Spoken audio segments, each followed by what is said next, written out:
আগের ভিডিওটিতে আমরা অবজেক্ট ওরিয়েন্টেড প্রোগ্রামিং এর বেসিক নিয়ে আলোচনা করেছি। আগের ভিডিওটিতে আমরা দেখেছি যে অবজেক্ট ওরিয়েন্টেড প্রোগ্রামিং কি এবং তার ক্যারেক্টারিস্টিক গুলো কি, যেমন ইনহেরিটেন্স, অবজেক্ট ক্লাস, পলিমরফিজম, এগুলি নিয়ে বেসিক আলোচনা করা হয়েছে। তো আগের ভিডিওটির লিঙ্কটি ডিসক্রিপশন বক্সে দেওয়া থাকবে। এই ভিডিওটির টপিক হলো যে অবজেক্ট ওরিয়েন্টেড প্রোগ্রামিং এর এইমটা কি, আসলে কি উদ্দেশ্যে এটা বানানো হয়েছে এবং এর ব্যবহারের অ্যাডভান্টেজটা কি। আসলে আমরা এই অবজেক্ট ওরিয়েন্টেড প্রোগ্রামিং এর মাধ্যমে কি ধরনের অ্যাডভান্টেজ পেয়ে থাকি সেই সম্পর্কে আলোচনা করা হবে। তো শুরুতে দেখে নেওয়া যাক the aim of creating OOPs, অর্থাৎ অবজেক্ট ওরিয়েন্টেড প্রোগ্রামিং সিস্টেম।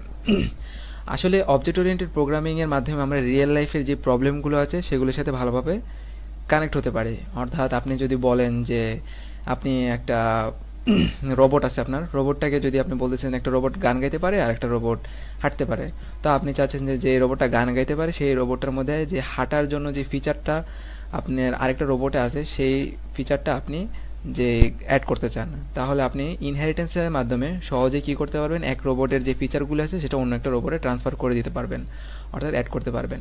সিমিলারভাবে আপনি চাচ্ছেন যে কি আপনার যে এই ডাটাগুলো আছে সেগুলি হাইড করা লাগবে, অর্থাৎ পার্টিকুলার ফাংশন সেট করার বাদে, মানে পার্টিকুলার ফাংশন আপনি সেট করে দিবেন, তার বাইরে কেউ সেটা অ্যাক্সেস করতে পারবে না।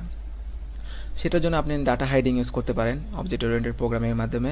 এছাড়াও আপনি পলিমরফিজম ইউজ করতে পারেন। পলিমরফিজম ইউজ করার মাধ্যমে আপনি চাইবেন যে আপনার পার্টিকুলার অবজেক্টটা মাল্টিপল টাস্ক করুক, অর্থাৎ একই মেথড ক্রিয়েট করার মাধ্যমে আপনি পার্টিকুলার কাজ করতে চান, অর্থাৎ একটা যেমন একটা ফোন যেমন মাল্টিটাস্কিং করতে পারে, সিমিলারভাবে পলিমরফিজমও কি একটা সিস্টেমের মাধ্যমে মাল্টিপল টাস্ক করতে পারে। এছাড়াও অবজেক্ট ওরিয়েন্টেড প্রোগ্রামিং এর মেইন এইমটা হলো যে এটা সিকিউরিটির দিক থেকে এটার মেইন পারপোজটা সিকিউরিটি বাড়ানো।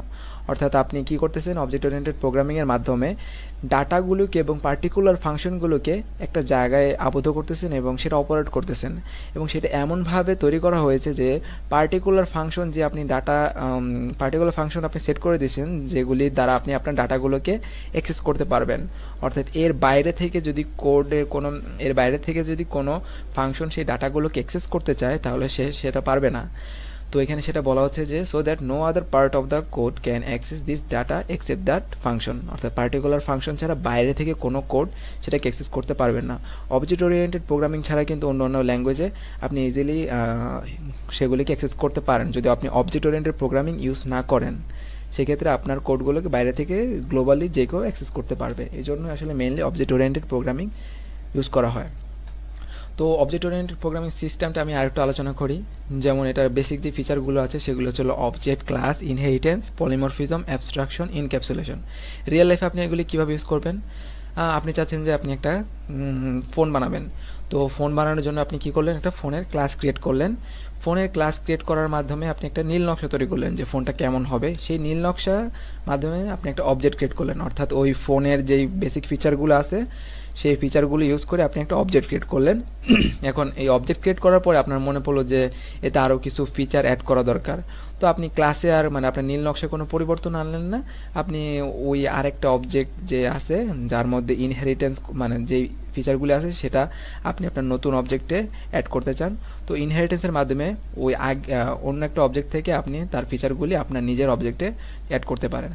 এখন এই ইনহেরিটেন্স করার পরে আপনি চাইলেন যে কি আপনার ফোনটা মাল্টিপল টাস্ক করুক, একই ফাংশন ইউজ করে মাল্টিপল টাস্ক করুক, অর্থাৎ একই ফাংশন ইউজ করে আপনি ধরেন কলও করতে পারবেন, একই ফাংশন ইউজ করে আপনি মেসেঞ্জারও কথা বলতে পারবেন, অর্থাৎ একটি ফোন একটি কল লক্সের মাধ্যমে আপনি মাল্টিপল টাস্ক করতে চান বা যে কোনো কিছু হতে পারে, তার জন্য আপনি ইউজ করবেন পলিমরফিজম। পলিমরফিজম ইউজ করার পরে আপনি চাচ্ছেন যে কি আপনার অবজেক্ট যেটা ক্রিয়েট করেছেন সেটা আপনার সিকিউর করতে, অর্থাৎ সিকিউর করতে আপনি অ্যাবস্ট্রাকশনের মাধ্যমে মনে রাখবেন যে 10 থেকে 100% সিকিউর করা যায়। তো আপনি চাচ্ছেন যে না, কিছু কিছু ফাংশন এগুলিকে অ্যাক্সেস করতে পারবে আর কিছু কিছু পার্টিকুলার ফাংশন এগুলিকে আপনার যে অবজেক্টের ফিচারগুলো সেগুলিকে অ্যাক্সেস করতে পারবে না। তো আপনি সেটা সেট করে দিলেন, সেট করার মাধ্যমে আপনার কিছু কিছু ফাংশন আপনার অবজেক্টের ফিচারগুলো অ্যাক্সেস করতে পারবে এবং কিছু কিছু পারবে না। সেগুলোর জন্য আপনি কি করে দিয়েছেন, ডাটা হাইড করে দিয়েছেন বা আপনি রেস্ট্রিকশন ক্রিয়েট করে দিয়েছেন। তো এটা করার পরও আপনার মনে হচ্ছে যে আপনার ডাটা লিকের আপনার ডাটা হাইড এখনো প্রপারলি হয়নি, অর্থাৎ আপনি আরও সিকিউরিটি চান যে না, আমি পার্টিকুলার কোনো ফাংশন ছাড়া বাইরে থেকে কাউকে অ্যাক্সেস করতে দিব না।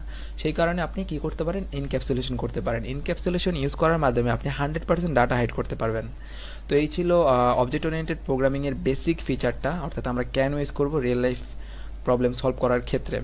আচ্ছা, তো এখন আমরা দেখে নিই যে advantage of object oriented programming over procedure oriented programming language, অর্থাৎ প্রসিডিওর ওরিয়েন্টেড প্রোগ্রামিং কেন আমরা ইউজ করব না, অর্থাৎ তার পরিবর্তে আমরা কেন অবজেক্ট ওরিয়েন্টেড প্রোগ্রামিং ইউজ করব। কারণ হচ্ছে অবজেক্ট ওরিয়েন্টেড প্রোগ্রামিং আপনার ডেভেলপমেন্টের এবং মেনটেনেন্স অনেক সোজা করে দেয়। কারণ হলো আপনি যখন একটা প্রজেক্ট ক্রিয়েট করবেন, সেই প্রজেক্টের জন্য কোড লেখা লাগবে, এবং কোড লেখার পরে আপনার সেই কোডটা যখন গ্রো হবে, আপনার প্রজেক্টের সাইজটাও গ্রো হবে।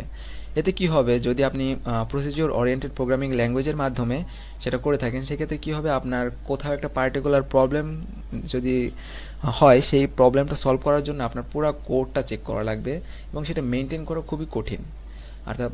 এছাড়াও আপনি যদি পার্টিকুলার আপনার কোডে পরিবর্তন আনতে চান, সেই ক্ষেত্রেও আপনার টোটালি প্রায় বলতে গেলে সব জায়গায় পরিবর্তন আনতে হয় কিছু না কিছু।